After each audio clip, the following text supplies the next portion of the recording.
various reforms, after which we can say that the domestic market of China boomed because the target of China was simple, to substitute imports by domestic goods. Fourth important point, इस model की वजह से China को अपने उन resources के use से उन फाउंडेशंस को एस्टेब्लिश करने का मौका मिल गया जो वो इंडस्ट्रियल बेसिस पर चाहता था। अंडरस्टूड? जो शायद उससे पहले कभी चाइना में पॉसिबल नहीं हो पाई। यानी कि simple, with the help of this model, China laid the foundations of such industrial policies, leading industrial economy, which was completely in a reformable structure, which was never existing before in China.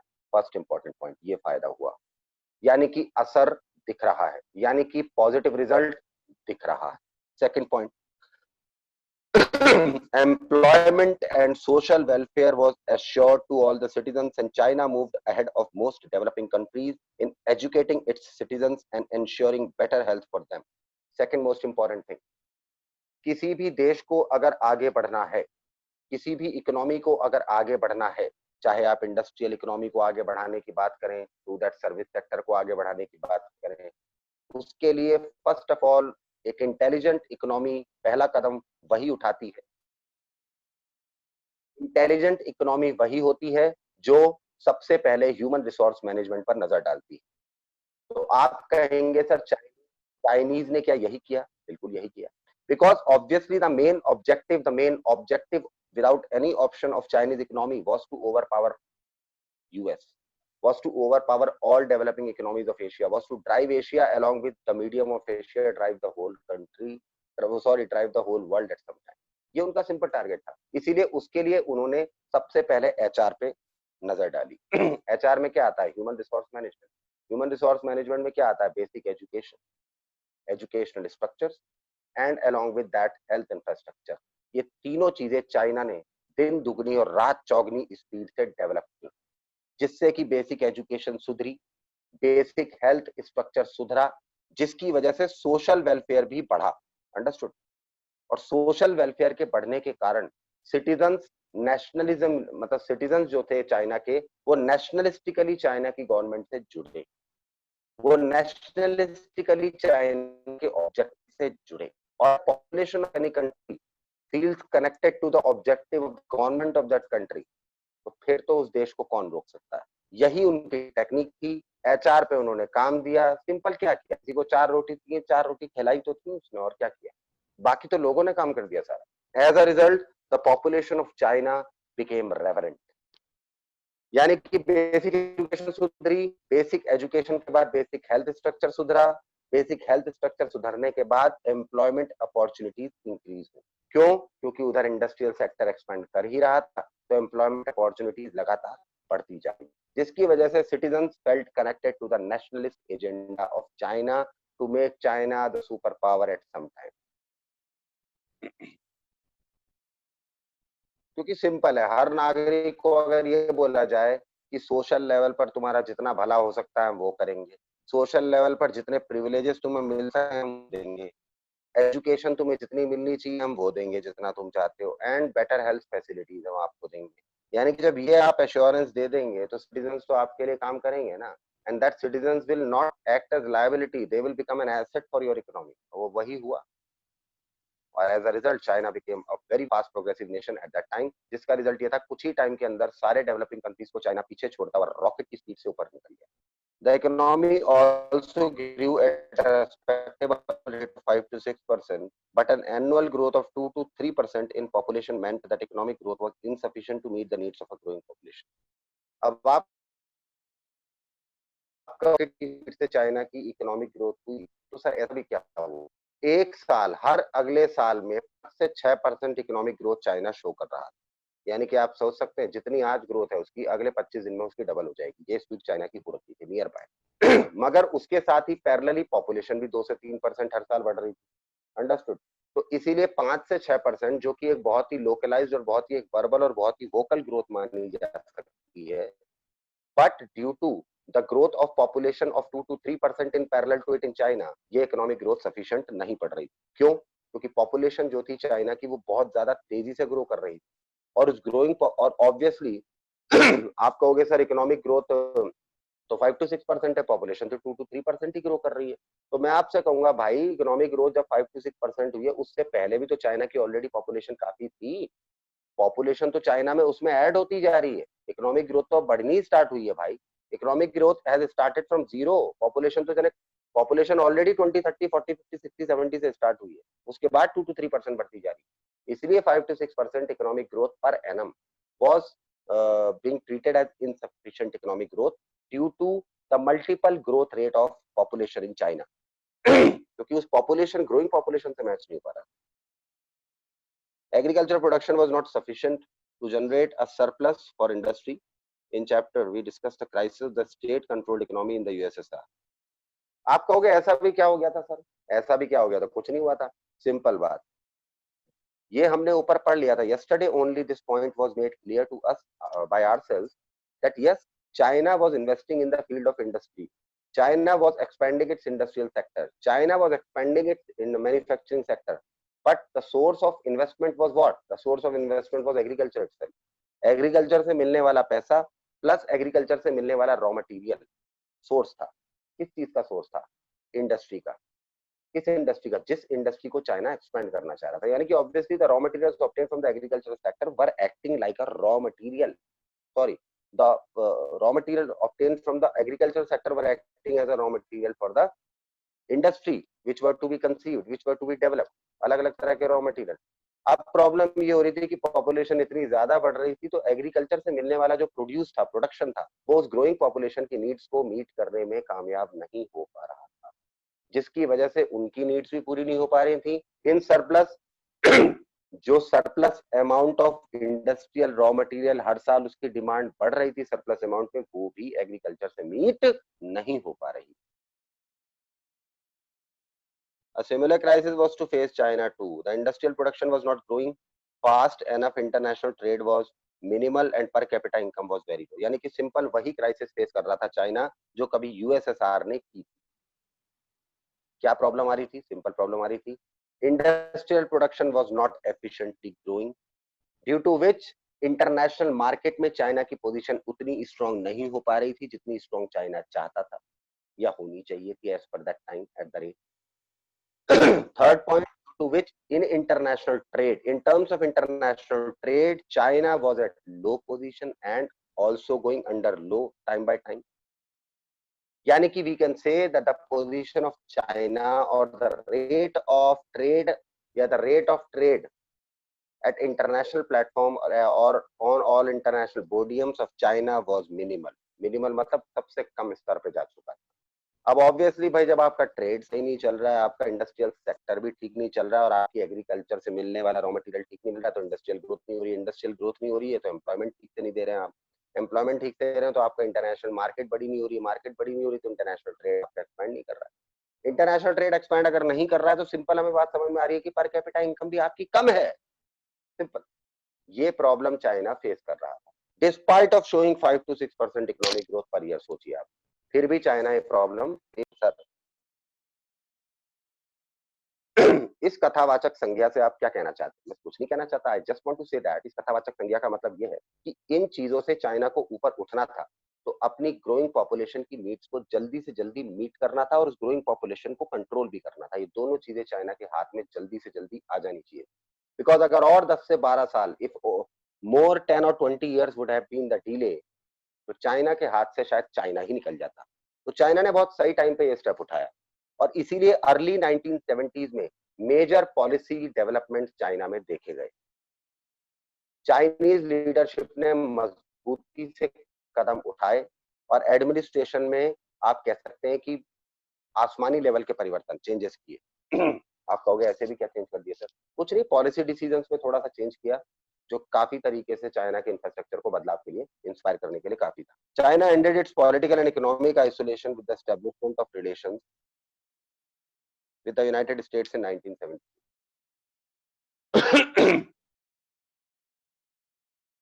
सबसे पहले अब तक China अपने आप को माई बाप समझ के पूरी दुनिया का चल रहा था। चाइना का ये मानना रहा है ना कि हमें किसी की जरूरत नहीं।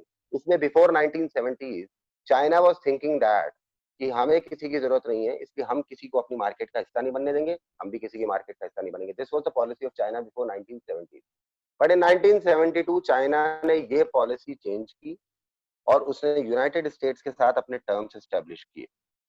And with the establishment of relations in terms with the United states in 1972, China political और इकोनॉमिक आइसोलेशन से बाहर आ गया और मेन स्ट्रीम वर्ल्ड इकोनॉमी से जुड़ना उसका वहां से स्टार्ट हो गया। Then the relations of China got established with United States of America in 1972। यानी कि आप समझ सकते हैं कि चाइना जो सो कॉल्ड ये कहता था कि हमें ना दुनिया की जरूरत, ना दुनिया को हमसे कुछ लेना चाहिए, ना हमें दुनिया से कुछ लेना चाहिए, आज देख लो दुनिया के अंदर हर जगह वही बेच रहा है जो बेच रहा है। अगर दुनिया ये सोचती है the world if things the people if things that China के ऊपर पूरा वर्ल्ड डिपेंडेंट है, तो चाइना को भी ये सोचना चाहिए China is dependent on complete world. कोई उससे 2 चीज लेता है, कोई उससे 4 चीज लेता है। माना चाइना पे डिपेंडेंट हो सकते हैं, लेकिन सारी की दुनिया चाइना पे अगर डिपेंडेंट है तो चाइना दुनिया पे ज्यादा डिपेंडेंट है। इसका रिजल्ट चाइना फेस कर रहा है।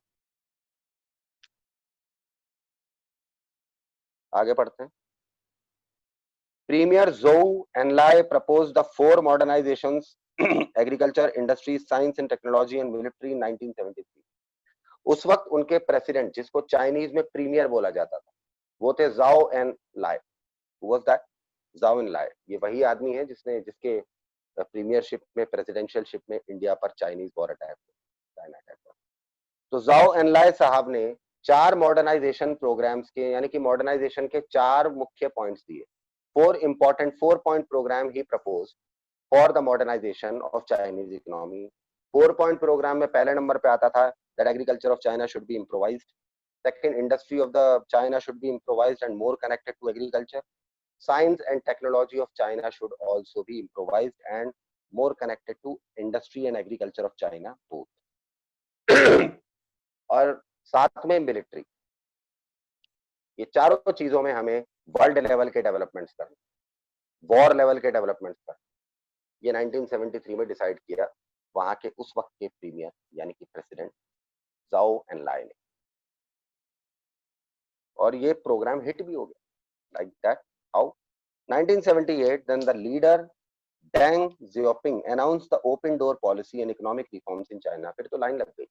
1972 establishment of relations of China with United States. After that एक दरवाजा खुला। Therefore in 1973 a major economical political change done by Enlai, Zhou Enlai. What? By 4-point program. What was 4-point program? Major developments in agriculture, industry, आप कह सकते हैं science and technology along with military. After that 1978 यानी कि 5 साल बाद, after that in 5 years in 1978, at the point of which the leader of China was Deng Xiaoping, उसने एक नई पॉलिसी अनाउंस कर दी। That was open door policy. Open door का मतलब समझते हैं, दरवाजे खुल गए हैं, आओ। यानी कि 6 साल के अंदर अंदर इतने मेजर चेंजेस चाइना ने किए as per the demand of time. And economic reforms in China, open door policy plus economic level पर बड़े रिफॉर्म्स चाइना में 1978 में रेगुलेट किए गए। The policy was to generate higher productivity by investments of capital and technology from abroad। Open door का मतलब क्या है? सारे बैरियर हटा दो। ओपन डोर का मतलब क्या है? दरवाजे खोल दो, आ जाओ भैया, परमिशन लेने की जरूरत नहीं, आप तो आओ, पैसा है आपके पास, आओ, इन्वेस्टमेंट है आपके पास, आओ। Simply this policy was amended in the economic policies of China simply to generate higher productivity of investment, simply to increase the investments of capital। investment किस चीज का? either of capital, either of technology। अब जिसके पास technology है वो भी चाहे तो वो चाइना में आए और इन्वेस्ट करे, कोई दिक्कत नहीं। जिसके पास पैसा है वो भी आए चाइना में, चाहे तो इन्वेस्ट करे। ये थी ओपन डोर पॉलिसी। अंडरस्टूड।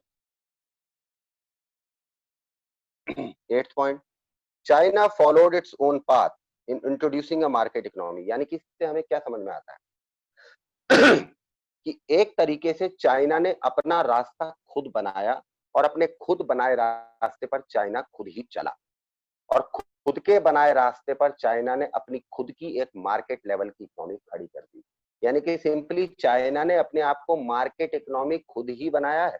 यानी कि एक देश की इकोनॉमी को आप मार्केट इकोनॉमी बोलने लगो, मतलब एक ऐसी इकोनॉमी जो दुनिया की मार्केट को चलाए, जो दुनिया की मार्केट को ड्राइव करे।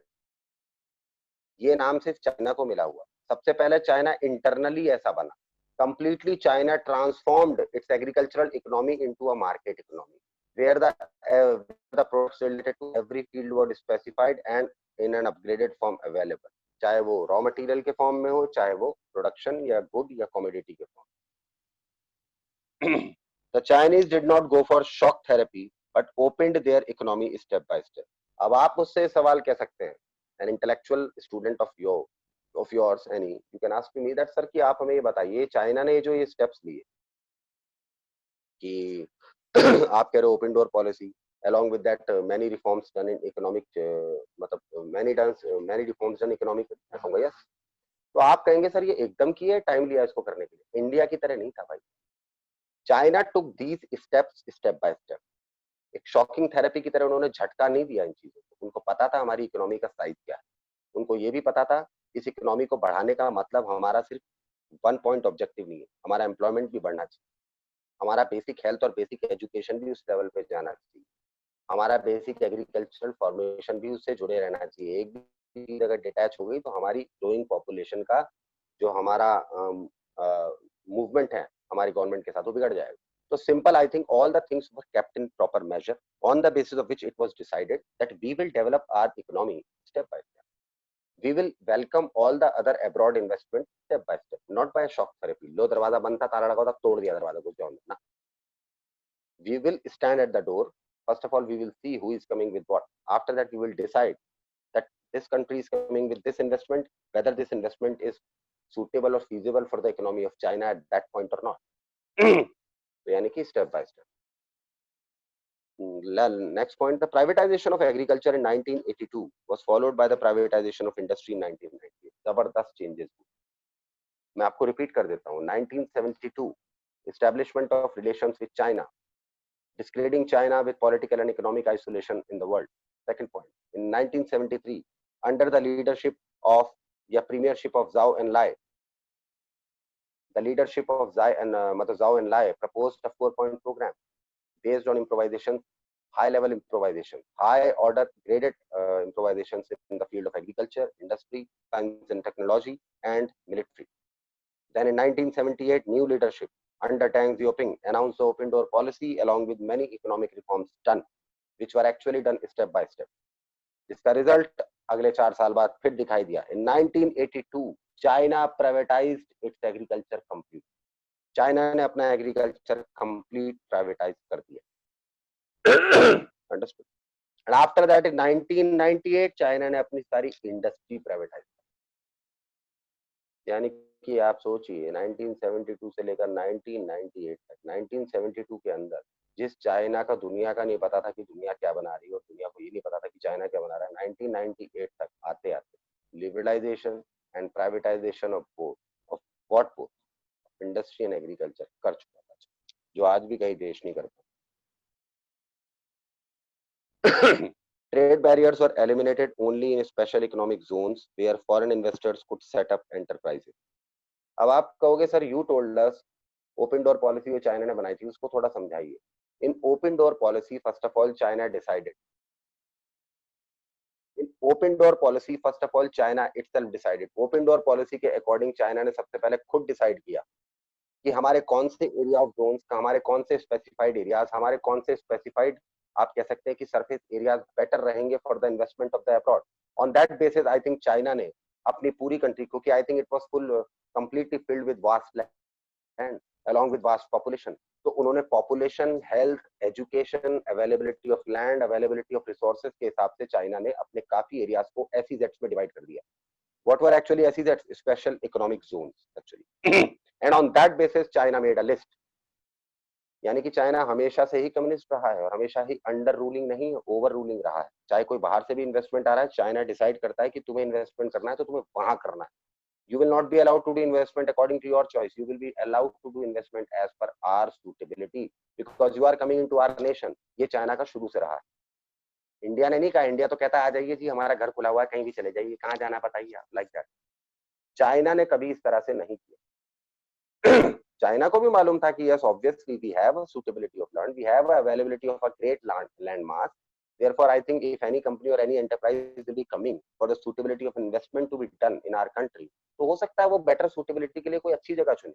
बट चाइना को खुद को पता था. That's why China divided all its availability zones on the basis of special economic priorities, जिसके बेसिस पर उन्होंने अपने जोन्स डिवाइड कर दिए जिनका नाम था SEZ, जहां पर फॉरेन इन्वेस्टर्स को आने की परमिशन थी और साथ में अपनी पॉलिसीज को एक्लेम करने की permission थी, on the basis of which foreign investors were permitted to go to China and invest their investments.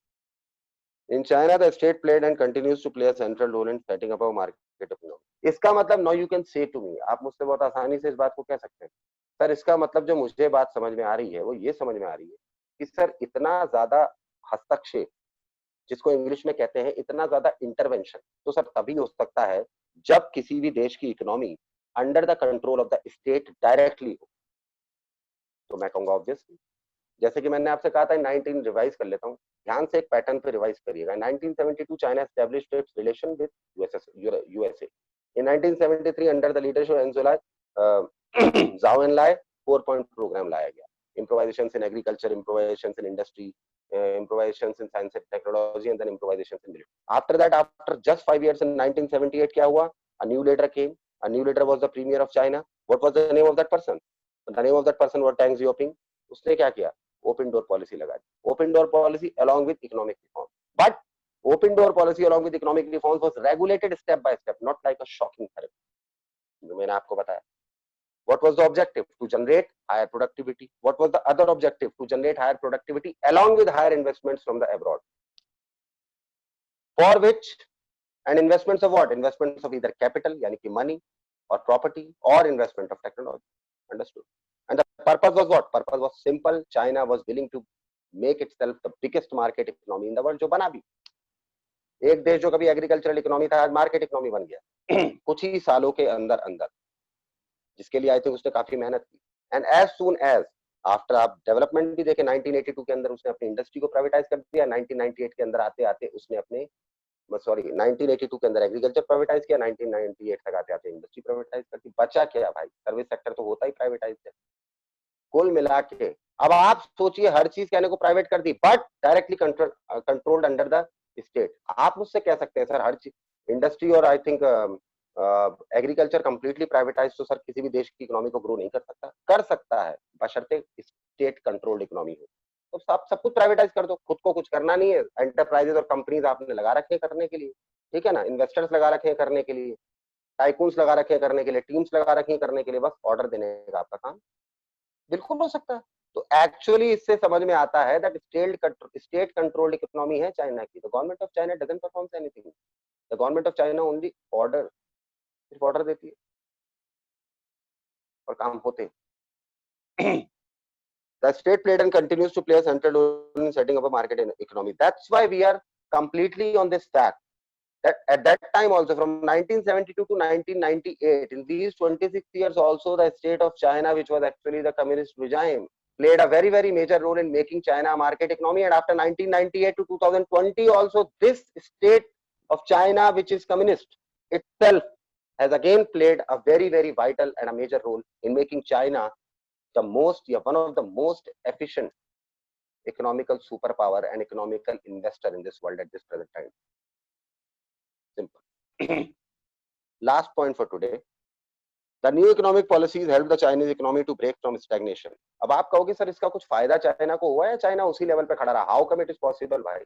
I think from 1972 आप 1978 तक देख रहे हैं. 1972 में जो देश दुनिया को नहीं जानता था, दुनिया को जिस देश की मार्केट का एक पत्ता नहीं पता था, वो 26 साल के अंदर अंदर आते उसका हर चीज प्राइवेटाइज करके under the state control. Where the state controlled authorities was controlling everything.